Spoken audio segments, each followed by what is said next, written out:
Hello, and welcome to episode number 29 of All Things TAC.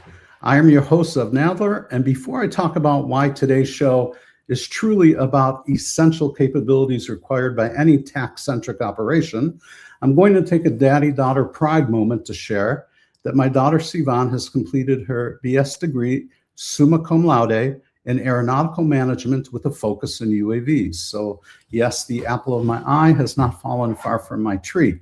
I'll be attending her graduation and convocation in Phoenix next week, where she graduated from ASU Polytechnic. And if there's anybody out there looking for a pilot who's eerily one with the sticks, you can DM me or reach out to her directly on LinkedIn. Okay, now before I bring the panelists on the show today, I'd like to tell you a little bit about who they are. They're from LiveU, and LiveU, public safety especially, has quickly become a force multiplier for a rapidly growing list of agencies because their solutions provide the delivery of real-time visual intelligence that can be relied upon across law enforcement, first response, border protection, and defense. And I think all of us that use TAC know that that's such a critical component, is being able to see what our other Skittles on the ground are seeing and to be able to convey that expeditiously.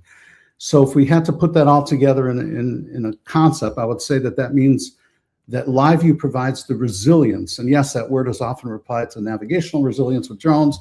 But here in our TAC world, it is equally critical to know that you have resiliency for video delivery and situational awareness. And boy, I'll tell you, I've spent the last 3-4 weeks taking a look at what they do, and I'm floored, as well as you will be. The other thing I wanted to mention is that LiveU has stepped up to provide the winner of the Drone Responders TAC Working Group's third team challenge with the highest value award we have had to date. It's pretty close to about $10,000. And we will get to that about halfway, maybe 3/4 of the way through the show. And with that, I'd like to bring our panelists on and give you a brief bio on each of them. So welcome, Alex, welcome, Jared, and welcome, Sam. All right. Hello. Howdy. All right, so I'm going to tell you a little bit about them. Alex Joyce is the head of public safety technology at LiveU.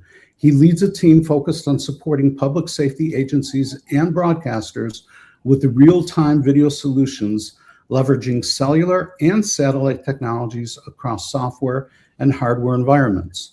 With over 30 years of experience in telecommunications, as well as being 107 and FCC Advanced Radio certified, he has a passion for supporting first responders. Alex is excited to use this background to support federal, state, and local agencies to help demystify the technologies related to TAC, search and rescue drone programs, and community outreach via real-time video streaming and interagency collaboration tools that can save lives. Thank you for that, Alex. Next up is Jared Brody. He's the Business Development Director at LiveU Public Safety. Jared brings over 25 years experience in the telecom and critical communications space, including fiber optics, satellite communications and manufacturing, bonded WAN and cellular technology, critical infrastructure and energy resource development, public safety, law enforcement, and homeland security technology and applications. Wow, what a career. Brody has led several advanced R&D efforts for the companies he has worked for, including building several public safety businesses and business teams from scratch. Over the last 10 years, Jared has focused primarily on new technology identification and deployment for DHS and public safety concerns to ensure that resilience we're talking about, the resilience of communications and video applications for situational awareness, and to ensure interoperability of disparate systems within a broad ecosystem of available tools and capabilities. Thank you for that, Jared. And then Sam Stein offers a distinctive operational perspective on connectivity, informed by his background in military intelligence and law enforcement, and by decades spent supporting frontline first responders. And I know there's a lot more that Sam has done that he's too humble to offer in his bio. Perhaps we can get him to convey some of that. He has partnered with public safety, emergency management, and mission critical comm teams to deliver practical technologies for the most demanding field environments, ranging from resilient comms and tactical tethered drones, which I really want to hear about, to mobile command solutions and cutting-edge fire suppression technology. Sam's experience provides a deep understanding of what responders require when infrastructure is scarce and conditions are unpredictable and every second counts. Welcome, Sam. Thank you for all of that. Thank you, sir. What I'd like to do is begin with Alex, who will give us an understanding of LiveView Public Safety's mission and solutions. So Alex, you have the helm. Wonderful. Well, there's a lot of words and a lot of background with this group. I think we probably have about 300 years of shared experience amongst the team here. So that's pretty good. Well, appreciate being on. And again, the journey that I've been on and that, LiveView as a company has been on is to understand how TAC works from an end user perspective, right? So we've all joined, we're all using the system in our own environment.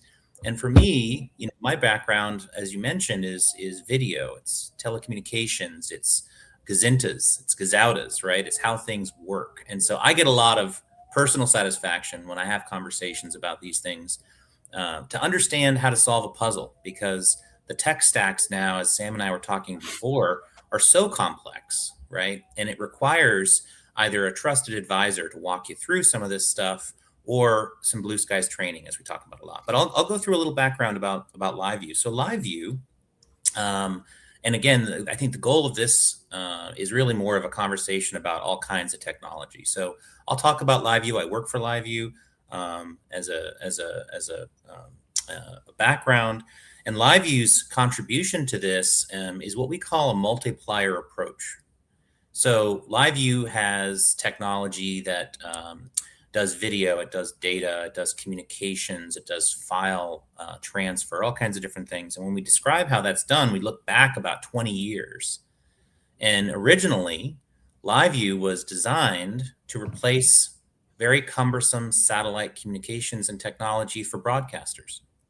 So about 20 years ago, the founders walked by a row of satellite trucks at the Super Bowl and said, man, there's a lot of trucks here just to be able to get this feed from Indianapolis, from Los Angeles, from wherever, back to the broadcaster.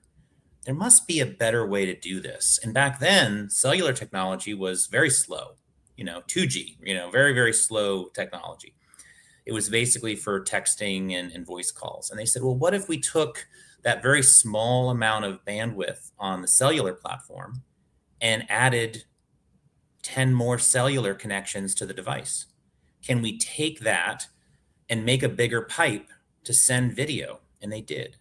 And so over the years, they figured out ways of bonding and creating that carrier diversity where you could have 3 connections to Verizon, 2 connections to AT&T, 2 connections to FirstNet, 2 connections to T-Mobile, a connection to Starlink, a connection to a mesh network, right?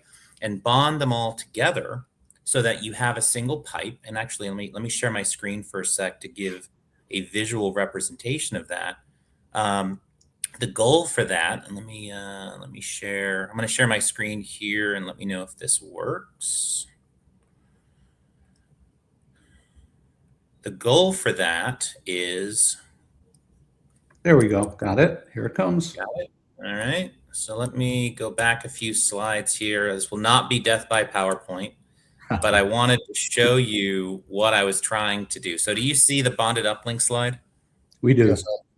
All right. So this is a very, clear representation of what we're talking about. Each of those lines is a carrier, right? AT&T, Verizon, T-Mobile, FirstNet, Starlink. Individually, they're all very small chunks of capacity. And individually, they might allow COT data. They might allow messaging.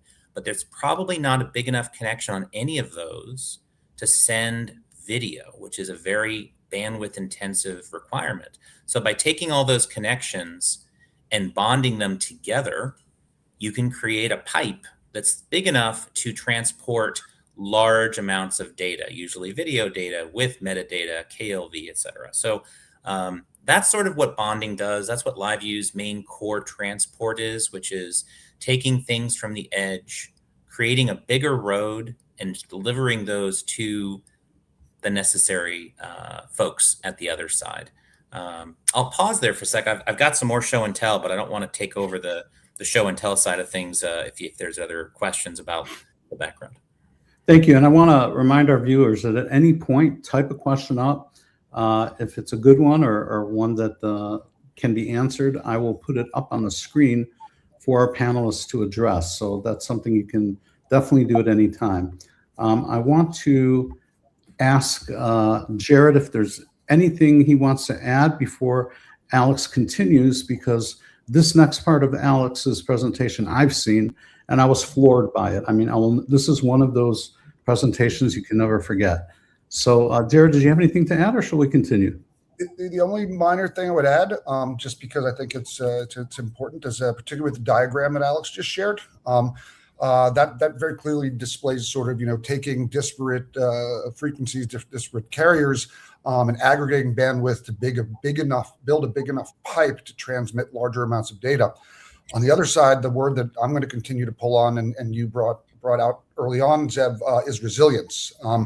And one of the other things that this particular technology does bring in terms of resilience is an ability to push video over a very small amount of bandwidth. So when any one of those 4 or 5 connections are really, really weak or non-existent, if we can pull even a heartbeat off of 1 or 2 of them, we really don't need about a half a megabit, maybe a megabit of bandwidth aggregated to actually push HD video, and that's due to live use compression algorithms and the way we do that very well. So I just wanted to add that to that piece of discussion, because it's we don't have to build it to that 20 meg pipe. We can get a 1 meg. If we can get 1 meg out of a mishmash of 4 networks, we're still solid. And again, that's that resiliency that we really want to pull on. So back over to you, Alex. Did my screen share change? Are you seeing LiveView Central right now? Yes. Yep. And so I just wanted to close out that thought about the carrier diversity. If you look at this is real time. This is video being encoded from a LiveView encoder. It's from a flight I did at a training facility. But I wanted to show you this right side, right? You look at this graph and it shows you the red, which is the Wi-Fi, the yellow, which is the modems. And the thing that I really think is important is when you look at this graph, and I'll zoom in here a little bit. If you notice, every time the modems took a dip, like right up here, the Wi-Fi picked up, and it's a mirror, and it gives that solid pipe, the green pipe right here. And it's a great example when you look at how the networks change. When we're working on the World Cup, FIFA, or Super Bowl, or these large events, all these different networks that are being used will vary in their capacity and their ability to support the massive amount of people who are using them. So this is a good example of, as one network starts to struggle, the automated pace takes over in the background and load balances over whatever network connections will get you that total pipe. Brilliant. Okay, so now let's ask Jared to talk a bit more about some of the select client ConOps you can share, actual use cases, and SOPs with TAC. I'm really keen to learn, more about. I think this is a phrase you may have coined, and correct me if I'm wrong, automated pace, a topic that I think is critical to all of us. So please take it away. No, for sure, and I'll keep it as best I can in the context of why we're all here talking, which is TAC, right? And again, pulling on the resiliency thread, PACE is military plans, communications plan. Historically, primary stands for primary, auxiliary, contingency, and emergency, which is essentially a fallback plan, right? Think of data center. Primary going to be maybe as fiber, secondary might be some concoction of LTE connectivity. When that fails, after John Deere and the Storm took those 2 first ones out, I'm going to fall back on satellite, and then whatever that emergency plan might be. So what LiveView's done here at the background at the millisecond level is really automated a PACE plan, right? And that's sort of where that term and that phrase that we like to use comes from. With that said, again, when we look at platforms like TAC, or quite frankly, any other situational awareness platforms, any platform that is, excuse me, pulling in different and disparate data sources, disparate technologies, disparate platforms, all of those individually may be wonderful platforms. Again, they're useless if that data can't get from the edge back to the folks that need to be aware of it for any number of reasons, particularly for decision making, so that the person at the edge capturing that data, is making the right decisions and or is maintaining as safe an environment as possible. Again, as I've watched, we support, and before my life at LiveView, I've been supporting pretty much every DHS component, particularly on the special response team, the SRT teams. That can be BORTAC, HSI SRT, GTAC. These very very running and gunning tactical operations, search and rescue operations, all high pressure, high intensity, and again over the course of the last decade, particularly as I've seen each of them sort of try and bring TAC in independently. Everybody's TAC is a little different. You know that better than anybody, Zev. Architecting it, everybody architects it to their own mission, right? And at the same time, you have to, there's mutual aid scenarios where one SRT is supporting another. The most common point of failure is connectivity, right? And again, resilience of that connectivity, whether it be for the software management, for what the software is meant to do in terms of the data it's trying to transport, and video being one of the largest, if not the largest, piece of situational awareness that enters into any of these platforms. Said many times, I had one or two friends, ask anybody if connectivity, any agency, if connectivity is a challenge or not. And if they tell you no, then they're lying. With any of those teams, again, whether that be search and rescue, high risk warrant service, you don't have even a couple of seconds. It means the difference between, not to be overly dramatic, but life and death, success and failure. And those are, success and failure in that world is at the extremes. There's not really an in between. And this is where, particularly over the last 4 or 5 years, as I have been working with LiveView, other technologies, we've watched this platform. I've watched this platform, quite frankly, when it first started, it wasn't ready for this world. Alex and Sam and I worked very closely with these teams, again, the teams I mentioned, to play the let's break the technology game. Let's break it and then let's fix it. Always more to fix, but we got it to a point where it was better than anything else. So that's a step in the right direction. Jared, can you give us an actual case, like a story that actually happened on the border using LiveView, what it was used for, or another agency? It doesn't have to be border. Yeah, I'll give an interesting one. If we all recall, it's on the border, but we're going to go to Los Angeles about 12, 18 months ago as what was been coined, civil unrest, protests, whatever those environments were, that unfortunately spread. They weren't new, but they spread across the country, whether that be Portland or Miami or Minneapolis, whatever the politics around them are. Where LiveView really, cut its teeth real, not just with a couple of folks, using it here and there with success. Every success is great for us. It's great feedback. We feel good about it. We had a couple of guys on CBP, one of the SRTs who had really come to rely on us, and the opportunity in Los Angeles, because it was not just, and everybody, the politics looked like ICE and protests, but simultaneously there were, a lot of high risk warrants being served. The DEA was busy, cracking down on a couple of very large scale marijuana grows all simultaneously. And, at a certain point, very quickly, DEA, U.S. Marshals, FBI, GTAC, AMO, CBP, LA County, LAPD, state, local, federal, all had to coordinate.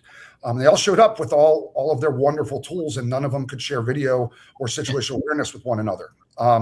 And one of our friends, very good friend, I won't mention his name, but he called us and said, "Hey guys, I need to. I know that what we have been doing works. I need to scale this up like massively." And I need to put, like, our helicopters, our old school BMS microwave downlinks don't work, which everybody knows. There are some regulations around flying cellular devices within that environment. They quickly got the EAC to give them a waiver, and LiveView very fortunately was able to react, literally within 24 hours and deployed, probably another 20 units, both for, drones, generally, high-level executive level folks driving around through these crowded environments. There were 6 helicopters rotating in and out of San Diego, Tucson, and Riverside. And within literally a day, we had 10s, 20s of units. And the most important part is that instead of these other disparate systems and platforms being useless or not being used, they were able to say, hey, no problem. Give me your ATAC, give me your Airship, give me your whatever this platform is you're used to using. We will run that in and run it through LiveView as a central hub. And now, the Marshals doesn't have Airship, but now the Marshals can use Airship that CBP uses, because LiveView as a central hub is able to redistribute and share, real-time, low latency, resilient video links to any subscribed user and or ad hoc as necessary. And that was really our game day. That was our Super Bowl, I would say. We had done the 2 prior Super Bowls. These were fairly large-scale SEER 1 events, very important events. But this was real operational environment. And, kudos to many, many people, particularly the operators, and particularly the small group of operators that were able to be smart and interested enough to really take that strain. And the end, that operation lasted months. These same guys couldn't stay there for months at a time. They have families, they've got things they got to get home, right? They were actually able to spin it up and make it easy enough such that they could bring in, a second shift literally only 3 weeks later. And, within 4 hours, the second shift was as smart as the first shift. And they were able to continue that. And that's really where, that video was seen at the highest levels of government and has now become a mission requirement. It's an expectation, again, all the way up to the White House that on these operations, executive leadership has an ability to see and look into any of it at any time. So Jared, I'm going to break in just for a moment, and thank you. We're on the same wave. So Alex, I've been keeping your screen up because I think that you've been driving it towards accentuating everything that Jared has been saying, showing the persistent video, showing it within TAC side by side, and both of them operating really well. So that was brilliant. That was really cool. Can you bring your TAC and with the video feed up one more time? Look at that. Just look at that. You're running WinTAC? Can you see my camera with my EUD? Tilt your fingers forward. There you go. That's a little bit better. Let me bring you up. Let me see if I can get rid of that camera. Hold on one second. There we go. And then I can even make you, no, I can't make you bigger. But yeah, I see it. We see that very well. That's real. That's live going on right now. That's real. Yeah, no, that's the what I was trying to do in a conversation that we're having is show how these different platforms work together, and I think that's really the goal with any mission is you have 30 different tools to use, from your vest, your comms, your defensive tools, you've all these different tools, and they need to all work together. And that's really key, right? Make sure that all of your different tools are communicating, whether it's to your hand, to your devices, to your servers, to your other users, your federation between servers, yada, yada, yada. All these things, in order to add value to the mission and act as a force multiplier, they all need to work together. And that's the tech stack that I enjoy working on. I'm just going to take a moment for those of us who are old enough to remember as station identification. So this actual episode of All Things TAC is sponsored by DroneResponders.org. It's free to join DroneResponders.org. You just go out to that website and sign up. Once you do that, you have the opportunity to join various working groups. And I will be happy to state that our TAC working group has been identified as the fastest growing working group within the drone responder orbit because it is just catching on so quickly. And we have agencies across the country, some who are very well spun up on TAC, like Texas DPS, and some who are not. but they're learning, and they're learning for a bunch of different reasons. We provide videos for them to take a look at for specific functionality. We provide topics of conversation, and we provide challenges, which we're going to get into later. But I highly recommend that you go into droneresponders.org, sign up and join the working group. And LiveView actually is a major sponsor of Drone Responders. Alex, what is the sponsorship you have with them? You know, I don't remember what it's called, but we feel that the work that Jason and Charles and the team at Drone Responders are doing is so important right now with demystifying all the different things going on in the airspace and bringing all of the teams and the groups together. We're 110% behind Drone Responders and the really phenomenal team that they've put together to bring even better teams together across the world. And to note, Jason Day, formerly the program manager for Texas DPS UAS program, has recently retired from there and gone to Drone Responders, where he's now in charge of training and instruction. He recently held a live stream, a web call for about 30 minutes in which he talked about how primarily folks who have been in agencies can now come aboard as instructors as they roll out a curriculum that's mind-blowing. I had a look at it. It's really just amazing. So kudos to Jason Day, who's really bringing everything upscale. We appreciate you. I also want to remind folks that if you have any comments or questions, you can bring them up at any time. I think for the next one, we're going to, actually, can you connect your EUD, Alex, at this point, or you can only show it from the screen? I don't have my capture card with me, so I can only show the screen on the EUDs that I've got here. So I've got my ATAC EUD, I've got my TAC Aware from Corey iPhone, and they're all sitting next to me, connected to the same servers. Gotcha. Okay. So with that, I think what I'd like to do is hand it over to Sam. Sam, given your long military career, what did you have to operate with as it relates to communications, knowing where your teammates are, knowing where your assets are, knowing where routes are to get from point A to point B to accomplish the mission? And you did that for 20 plus years, how has TAC upped the warfighter's capabilities and safety, and kind of tie in video to that as you can, please?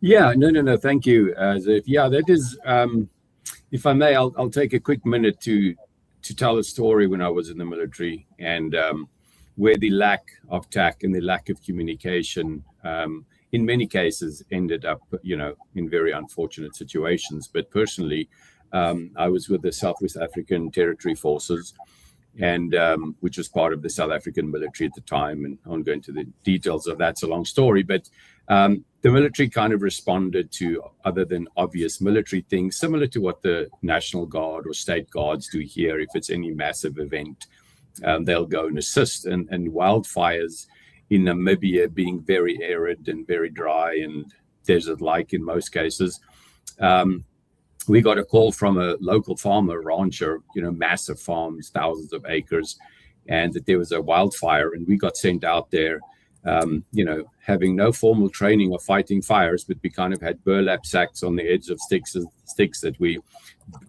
dripped in water, got soaked, and then you would literally go and beat the fire. It was kind of the approach.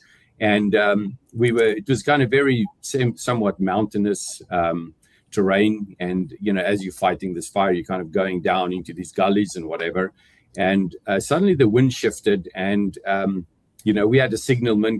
We go in sections of 10 at a time. Each platoon was 30, and then there was what we called a section that was 10 people within the platoon.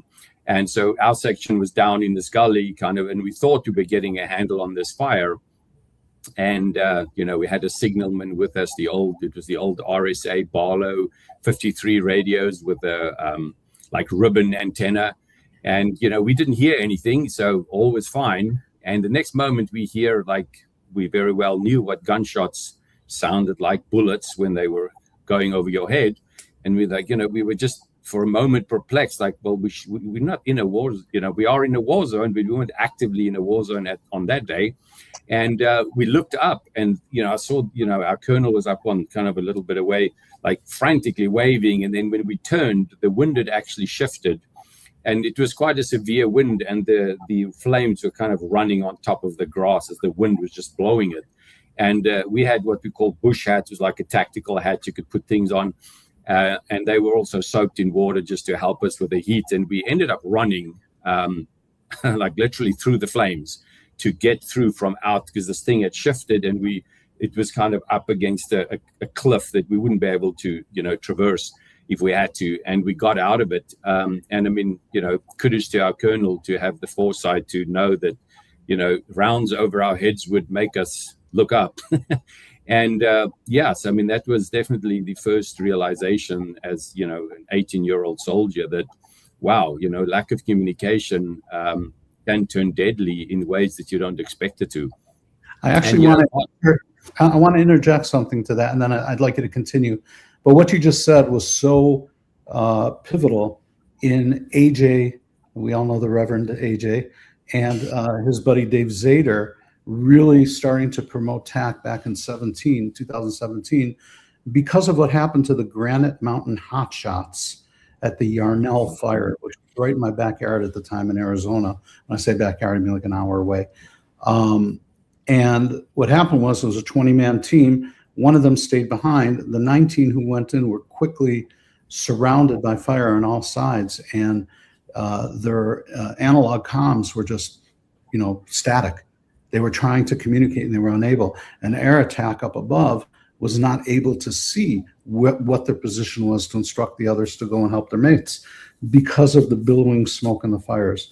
And as a result, the last thing you hear is some, static, and then they all went underneath their shelters and they perished. And had they had TAC, we wouldn't have needed to rely on air attack or on analog radios to make that work. And so that was the huge value proposition that both Dave and AJ saw that got them motivated. And so it's a very similar story, and I'm glad you and your section got out. So I'm sorry for interjecting that. I thought it was important. No, so please. Absolutely irrelevant. So, from that, our division that we worked under, then the colonel was like, hey, comms needs to be a priority. I mean, it always is in the background, but it's like anything, there's always a major event that makes people change behavior and enforce changes in SOPs and so forth. So, then our approach was different, that we always had line of sight. We always made sure, more regular comms testing where it was permitted and allowed. And, fast forward, we made a lot of changes in terms of traversing different terrain. I mean, you were mentioning in terms of modern day TAC today, there's GPS, there's, everybody can see where you are, who you are, which direction you're going. And back then we really didn't have that. We had to pre-plan everything on maps, and depending on the topography and riverbeds, and then you had to consider, well, is my enemy doing the same thing? Because they can't traverse, if we can't go up this area or traverse, they probably neither can they. And so, yeah, I mean, you sometimes do, but ultimately your plan is not to. So, based on that, it was just really, again, brought the importance of it. And then suddenly we were a lot more aware of it, and would put signal men ahead and, do comms tests. And if we were in an area, I mean, sometimes it just was what it was. You knew that for a certain period of time or distance, there was no communications, and that was just the reality of the time. And even in my time in the police, it was the same thing. We went into certain areas, and you just knew that you had no communication. You knew that in that time it was you and the people who were with you, and that's that. And fast forward to LiveU and kind of my experience moving into that world, and what really drove me towards it was not only the fact of having alternatives, but having resilience, as Jared mentioned. That is the key. It's great to have 200 down, 50 megabytes up at a time, or when the weather is good. But it's more important to have it that when the trusted steed, that when you need it, it's there, and you can rely on it without any doubt. And that's really kind of my approach. And with a business, that we started here in 2018, which we kind of carried over from South Africa, was really based on communication and helping people on the front line. How do we make their jobs easier, better, and ultimately safer? Because if you can get information, as Jared mentioned earlier, with the tech guys out in LA and so forth, speedy, getting clear information quickly is what matters, right? In any situation. And any delay is very critical to either having a successful mission or, heaven forbid, when you have lives that, get affected by that.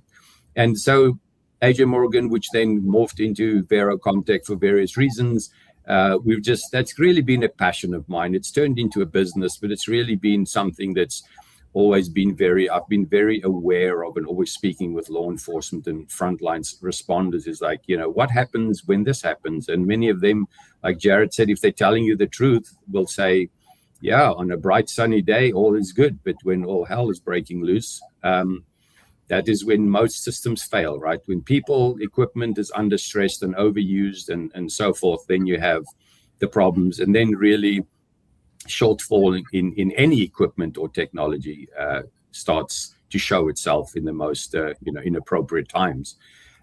So yeah, we've really built on that over more than live view, but I won't go into that because today's discussion is particularly about the live view resilience.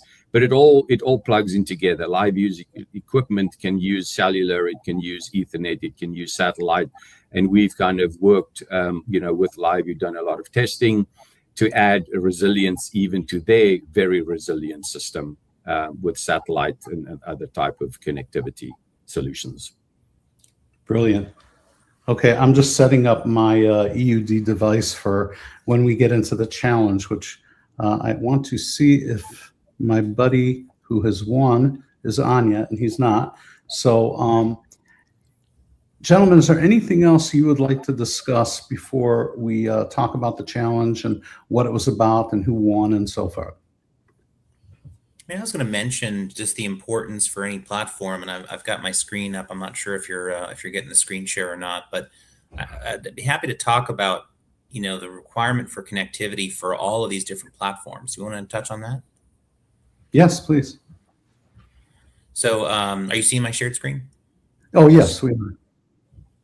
So, I wanted just to sort of put a button in what Sam was talking about, which is 1 + 1 should be 3. And I didn't pass my math test, but if you have a good Starlink connection and a little bit of cellular, if you've got your FirstNet coming through a little bit and you've got a little bit of Verizon, et cetera, this diagram really is just an example, right? You may be running 1, 2, 5 different apps on your device, right? You might be feeding 1, 2, 3, 4, 5 different platforms with your video, with your comms, with your data. The goal is to get that data from the pilot, if he's out in the field, he or she, to that platform, whether it's Skydio, TAC server, DroneSense, etc., and connect those different platforms together using whatever tools are available, whether it's Rapid Reach from Vero Comtech with Starlink on a battery, whether it's running on FirstNet, AT&T regular, Verizon, T-Mobile, etc. The goal is to create that resilience for whatever platform you're using to connect to whatever you're doing. And you can even, if you're, some of our federal customers, they have a lot more stringent requirements for how their servers are set up, obviously. And so in addition to raw internet that can be provided and managed at the edge, the LiveView system can also do a layer 2 Ethernet connection and connect a on-prem server to the edge and create a VPN tunnel over that same platform. So if you need to be on a LAN, a local area network, it can do that also and basically extend a secure network out to the edge. So just a couple things to mention. And again, to really reinforce the fact that one of our goals isn't just to sell LiveView, which I'm sure we're happy to do, but it's to make sure that any platform that's being used by the folks in the field can be supported and leveraged, and that the investment in time, training, money can be realized, and it's not a rip and replace for getting rid of something. It's making the things you have work better. Right.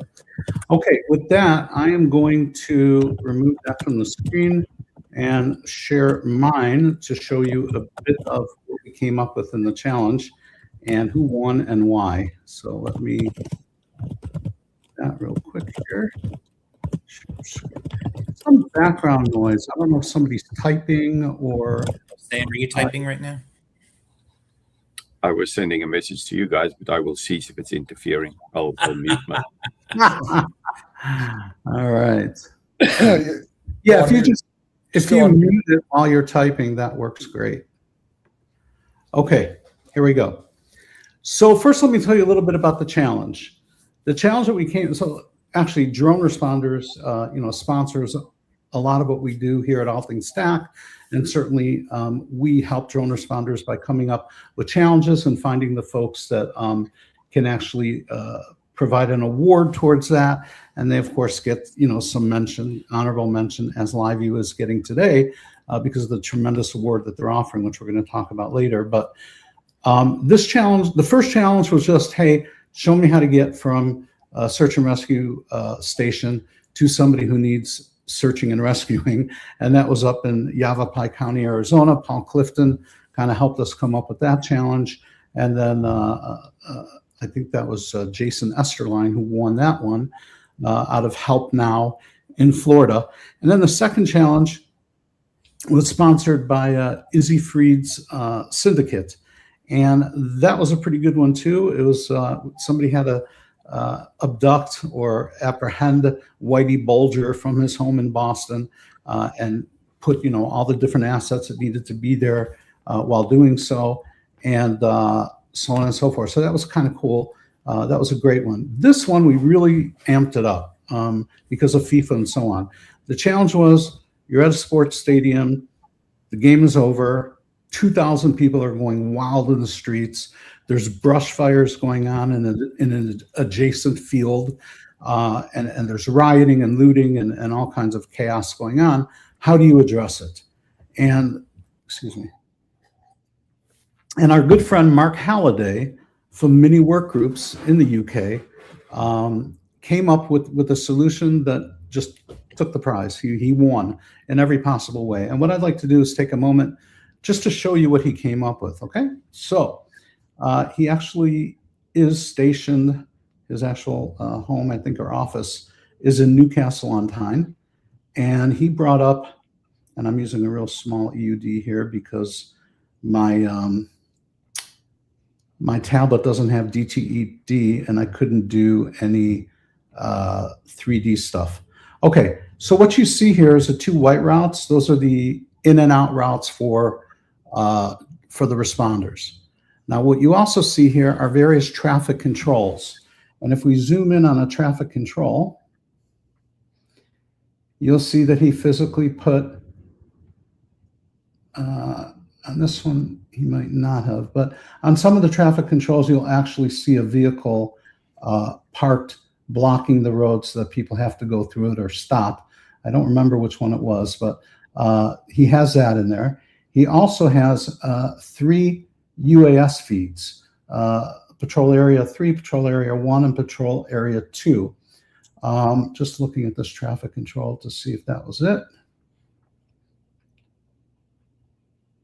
No. Okay, so then back to here, what we're looking at is right in the middle here is the actual field, okay? When people are coming out of the stadium, there are 2 neutral zones that are monitored by officers.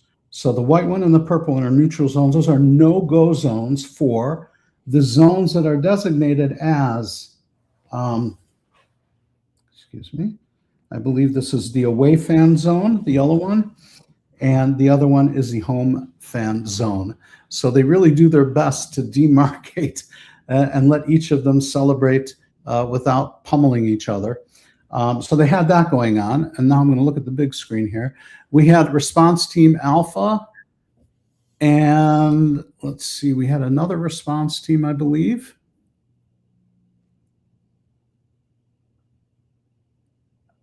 Okay, let me zoom into the actual command center. So we have the what they call force control, which would be kind of like our command center. And then what we have here, A, is arrest. So if anybody is taken away from a brawl or from doing something illicit, they are brought to that arrest area. We also had 2 fires going on at the same time, fire locations. And that basically is the solution on the map. But what I want to do now is read to you and actually show to you his actual PDF on it. Oh, let me bring that in. There we go. So he called it Operation Redcoat. Of course, we always Josh when he's in town. My July 4th T-shirt always says, you know, Happy Treason Day, you ungrateful colonials, and he likes that. So everything was planned on their 65-inch command screen. So Mark Halliday has an amazing solution for TAC. It's not a bunch of screens put together to make a big screen, and it's not just to view it, it's actually a touch and move screen. So it's like you're using a huge EUD, and I can't believe the price on it. It's really affordable. So if you're interested in that, you know, go out to Mini Workgroup and you'll see his kit there. So the operational plan was to create 2 separated fan zones for home and away fans, separated by 2 neutral exclusion zones. An outer perimeter with traffic control points marks the extent of the operational area. CCTV cameras are deployed to monitor the key locations in the neutral zone. To ingest the feeds into TAC in the absence of dedicated integration feed, they're doing it by putting a TAC end user device running TAC ICU on a cheap clamp in front of the video system monitor and feeding the video from TAC ICU to a sensor point dropped on the TAC map at the appropriate location. And when I scroll up, the boys at LiveView are definitely going to grin. So that's the solution, absent having a dedicated resilient feed. And I don't know how many of us have had to do that. I have to do that in some testing with Counter Drone. But my God, have you ever seen that, Jared, in the field? I've seen so many wonderful duct tape, Amazon, Best Buy contraptions that are really, they work. Like it's an amazing thing. I mean, where we, you know, that's probably the biggest sigh of relief is we show up with this thing that does it all. But the innovation, you know, the necessity is the mother of invention. The things I've seen over the years that actually work and get a job done are amazing. I'll add this one to the pile. You know. How about you, Sam? Have you seen anything like that before? No, that is quite unique. Definitely, like Jared said, that is very interesting. And you know, you sometimes when you're on the front line, you just have to make something work, and because you have no other choice. That is as simple as it is. And I'll jump in there and just say that as we've all have muscle memory for different tools, some of the tools we use every day, like let's say Microsoft Teams, right? You're used to using that because you're in meetings all the time. You have Blue Skies training because you're in meetings all the time, and you know how to use that tool, right? You know how to get video of your face in front of a bunch of people. So when you take it a step further and say, yeah, a lot of the agents out in the field are using Teams to show their screen to the rest of the team because they don't have the tools to easily capture that, and they know how to use that. The same goal for any other tool that you have trained and know how to get situational awareness of anything to anyone. Okay, I just lost screen from all of you. Oh, there we go. Now I'm back. Boy, that was strange. Am I still sharing my screen? Yep, we see your UD. Okay, but I lost his submission. Hold on one second. I'll bring it back up in a moment. While you're doing that, I'll mention that today, as an example, when we were getting ready for this conversation, we're here in Kansas City at an undisclosed location, preparing for large events, and we're in a hotel, and the hotel Wi-Fi sucked, and it's kicked us off numerous times. And I'll just mention, shameless plug, that I'm actually joining this session on my trusty LiveView device. I never leave home without it. And if you look real closely at the screen, you'll see that I'm right now connected and providing internet, and you can see that downlink. This show that we're talking on right now is Mhm. that downlink. And I'm pulling about 6 to 8 megabits per second across all my different connections. Sorry, I was trying to grow you and I was unsuccessful. Okay. No, it's all good. I wanted to bring it home as you were switching over. Thank you. Thank you. All right. So now we've seen the cheap clamp and the solution. Let's talk about what he did. In light of the expected disorder, the following plans were made. Pre-planned north and south access routes, which I showed you earlier. Those were the white routes above and below, as you could see. And then mutual aid RV points where external reinforcements were to be met, onboarded into TAC and deployed from. So they're able to do hasty federation between agencies.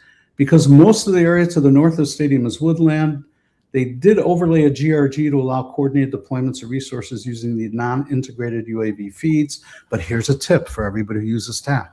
On this particular EUD, I downloaded it like a year ago. I downloaded ATAC from the Play Store.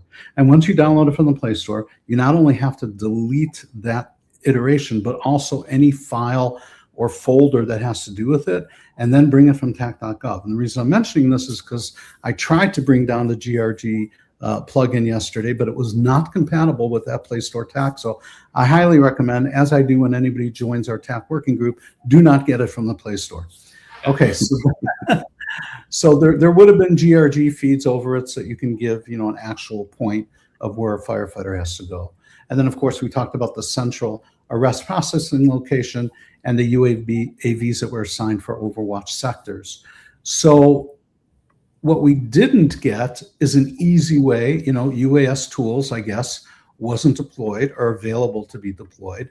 And so now we still have a video issue. How do you get that video from the C2, from the actual ground control station, as opposed to having to use TAC? And that all could have been solved with live view. So that's the value proposition. That's a kind of, my wife says I'm a big Monkees rock group fan, and I didn't agree with her, but then I saw her face. And I want to bring that into it. I became a believer. I became a believer from this operation of what Lockheed brings to the table. Okay, with that, I was going to ask Alex, because I worked with him very tightly on the challenge. It was partly, actually more than partly, his idea of how to put it together and make it challenging and make it fun for the teams to get into it. So I'd like to have him talk a bit about the award that Mark is going to be winning. Oh, so before we talk about the award, what I want to say is, Mark, again, I can't talk enough about the guy. If you ever meet him at CivTac, or if he's ever visited you in any other conference, you'll know what I mean. The guy is just one big heart. And he said, Zev, I think that if I do win it, because you're saying I will, I'd like to offer it as a prize to a US-based agency. And I'm going to wait until he confirms that and then post it in my LinkedIn as to who won. But I believe it's going to be an agency in Tennessee. So unless, Alex, that has already been, has that already been conveyed that we can talk about? Has not been conveyed, and we're standing by for your guidance on timing to make sure that that's done the right timing. Great. And the only reason I'm hesitating is because I had asked Mark to come on board, and he unfortunately is not showing up. And again, he's from the UK, and I know he's deployed somewhere right now for a 2-day gig, so he can't come on. And I wanted him to be the one to announce it, so I'll probably do that on another post. Jared, did you want to bring something in? I just wanted to add to your comments around your friend Mark, who is an acquaintance of ours. But the first time we met him at Tennessee TAC Working Group, I want to speak to the generosity and the heart that the gentleman has. At the time, we were still trying to demystify TAC for ourselves and lots of our friends and partners. And we actually brought in an excellent intern in for the summer to focus on building attack server. And he had gotten to the point where, as a, early 20s something, was with a nice head of hair, 6 weeks later was about to go bald. We brought him because everything looked right. Everything didn't make sense. Literally within the first 20 minutes of meeting on day one, Mark was chatting with this gentleman, his kid, really, Peter Van Kirk. He said, all right, well, at lunchtime, let me take a look at what you're doing. And Mark, at lunchtime, sat down, said, let me sit down and look at this thing. He spent about 5 minutes going through his code and then said, oh, hold on a minute. Like 3 keystrokes, and said, you just have to wait about 5 minutes the first time. Don't get frustrated, be patient. And 10 minutes later, everything worked. And again, Mark, not thinking twice, just hopped in there. Any questions, like, oh, well, let's get this working for you. So I'm happy to see that he won. Not surprised that he's pushing the opportunity out to Tennessee, and we'll support that regardless. But I just wanted to comment on your sentiments. We've only met him once, but 100% what you said. And if Amos Halava is watching this, I know Tennessee is your hometown, home base. So hopefully you can get involved in this deployment, in this effort.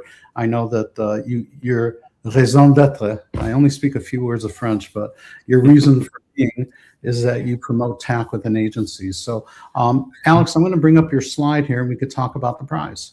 Great. No, this is great. And I think that's really the power of this whole process, is the community that's working together for the greater good. Everybody is, obviously more than welcome to sell and make money and do things. But really the goal, like you said about AJ's focus, to really save lives. Right. So I think if you get the right people together, the knowledge is shared and things can be better. So I'll just mention as we get toward the end of today's episode, Zev, and thank you again for your work and your focus, because I think that it's much like the rest of the teams who are working on this. Your passion is really greatly appreciated. So thank you for that. And I'll mention that, what we're going to do to help support this is to provide Mark or his notary, or whatever the right term would be, a LiveView unit that can be used for both video encoding, data bridge, radio bridge, radio interoperability with NLMR, data set uploads for mapping. We're going to provide that unit, the LiveView Recon unit, the Swiss Army knife, the multi-tool, as well as the cloud services to make it all work together. So, part of this system that makes it work so well with others is the fact that you can take all those bits and bytes, share them over the automated pace plan, and bring them into whatever platform you want to use. Or if you don't have a platform, it can solve the problem for you with the video return share link option to send video. But ideally, the goal would be an end-to-end solution that will tie together with end-user devices, like I showed you earlier on my WinTAC and ATAC, or to bring it into Media MTX and duplicate it that way. A bunch of different ways, and I'm excited to work with Mark and his team, whether here, and we're global. We can support Mark in the UK. We can support anything anywhere in the world. And I'll be in Tennessee next week. So we'll see who in Tennessee we're maybe chatting with at one of our exercises in Tennessee next week. Fantastic. And, I know it's kind of going backwards, but one of the things that I wanted to point out is why LiveView has been able to so quickly and expeditiously help our first responders and public safety. It's because you didn't just get into the video business now for that purpose. You guys really are the gold standard when it comes to events. So can you just, for 30 seconds, tell us why LiveView started, where it's being used for the most part, and please. Sure. Yeah. No, I mean, LiveView supports broadcasters. It supports sporting agencies. It supports entertainment agencies, and it supports public safety with getting video and data from the edge transported reliably, securely to another location. And so that same technology that you might see if you're at a press conference at a post-hurricane, you see a bunch of journalists with cameras, they've got LiveViews on their back. If you're at the Super Bowl or the Olympics, you see a sea of blue and black cases for LiveView, because all those people know when they're in the thick of it and there's 100,000 people around them, when they're doing their live shot into, WTNH or CNN or Fox News or any of these locations, they know that when they're in front of that reporter, they're on the White House North Lawn, they know that they can get their video and their comms from that location shared with the common operating picture of broadcast. And so that same technology that LiveView has flows seamlessly into first responders, public safety, critical infrastructure, to basically very different content, but the same tech stack. All right, and not to overuse a cliche, but the cavalry has arrived. Yay! Hi. How are you, Mark? I just want to say that I'm driving through southwest Scotland, so the quality of this may be a bit shaky, but I'm here. Made my day, Mark. Are you in the proper kilt while you're talking to us? Sadly not, no. All right, Mark, there's a little bit of a lag, so I'm going to go right into asking you. We announced that you were going to be graciously delegating somebody else to be the recipient of the amazing award that LiveView has brought forth. Can you tell us a little bit about who that lucky winner is going to be? Do they know about it yet, and why you chose them? No, they don't know about it. So it's going to be Greg Boyd, who runs the City of Spring Hill in Tennessee Emergency Management Office.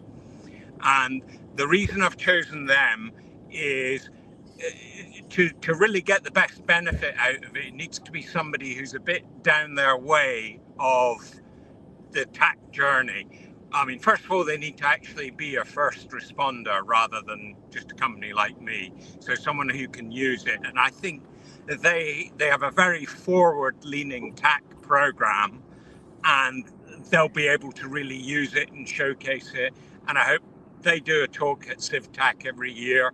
They'll be able to include that in what they've done at CivTAC this year. So I think it works both ways for everybody. Brilliant. Mark, you've got to see this, when you can, on demand. Please go back to look at this episode and scrub through to the point where I go through your PDF. You should have seen the smiles, the amazingness that the fellows on here had when they saw your teeth clamp operation to convey the video. It was wonderful. You would have loved it. Brilliant. All right. Well, thank you for availing yourself while you're driving. You can get back to it. We appreciate you. And I'm going to actually remove you because I'm going to feel bad if you get into a fender bender. So it was good seeing you, mate. All right, guys. This was a great show. A lot of information. So glad that Mark was able to show up at the end, at the tail end there. And with that, I'm going to say thank you. Well, actually, let me ask you if there are any final comments that you'd like to make. Let's start with Sam. Yeah, I mean, thank you. I think this is a great platform, and I think very useful for people that are on the front lines. Given my experience, it would have been great to have somebody like you kind of trailblazing that technology and making and creating awareness. There's so much things out there, and you just don't know what you don't know, so you don't know what to ask. We appreciate that side of what you're doing, and I think we're looking forward to see where this leads and appreciate the time today. Thank you for that, Sam. Alex? Again, I'll say again, thank you for your focus and bringing all these different people and teams together to talk about this. I think the tools that are available today need to be demystified in order for the greater good, right? There's so many different ways to solve a puzzle, and a lot of the times they're siloed in different brains, including my own. No one wants to be in here, but I like to give as much of that knowledge away as possible because it brings me a lot of satisfaction, much like people like AJ and yourself, across the community who really see a huge potential for making sure that this tech is demystified and that it can be used and grown to make the world a better place. So I'll leave it there. Thank you. I'm smiling because I literally had AJ explain to me 11 times why you were out there that week and what it is you guys are doing when you were out there 2 months ago. Like, I just wasn't getting the difference between UAS and what you were doing. And it really was all about the persistent comms. But yeah, those are some of the things that needed to be demystified. But once it was, again, what a huge value proposition. And we talked a little bit about pricing, and I think it's amazingly affordable and competitive. So good job to LiveView Public Safety. And Jared, do you have any last words? No, I'll keep it short. I agree with everything everybody said. Thank you, Zev. And I think I'm very happy and honored to be part of. There's a bunch of very important worlds colliding. Today's an example of that between drone responders. Obviously, we are all here. I would say first as individuals who care. Second as the companies and technologies we represent. But I think we're just getting started. So thank you for your efforts and for inviting us on this episode 29 of All Things Tech. Wonderful, wonderful. Okay, everybody, look forward to seeing a post about what we accomplished here today and what Hilldale is going to be doing with the award.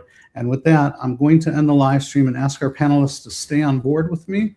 And thank you again, everybody, for watching. We look forward to seeing you next time. Thank you.